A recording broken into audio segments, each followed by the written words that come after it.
আসসালামু আলাইকুম গাইজ।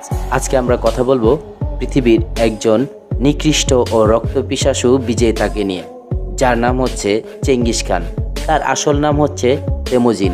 তিনি মঙ্গোলিয়ার বর্জিকিন বংশে জন্ম নিয়েছিলেন। এক সাধারণ গোত্রপতি থেকে নিজ নেতৃত্বগুণে বিশাল সেনাবাহিনী তৈরি করেন তিনি। যদিও বিশ্বের কিছু অঞ্চলে চেঙ্গিস খান অতি নির্মম ও রক্তপিপাসু বিজেতা হিসেবে চিহ্নিত ছিলেন, তথাপি মঙ্গোলিয়ায় তিনি বিশিষ্ট ব্যক্তি হিসেবে সম্মানিতও ছিলেন ও সকলের ভালোবাসার পাত্র ছিলেন। তাকে মঙ্গল জাতির পিতা বলা হয়ে থাকে।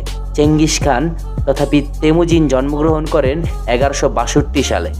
এছাড়াও চেঙ্গিস খান ছিলেন মঙ্গল সাম্রাজ্যের প্রতিষ্ঠাতা এবং প্রথম দ্য গ্রেট খান, যেটি তিনি 1206 থেকে 1227 সাল পর্যন্ত তার মৃত্যু পর্যন্ত শাসন করেছিলেন সমস্ত ইউরোপ এবং এশিয়া জুড়ে।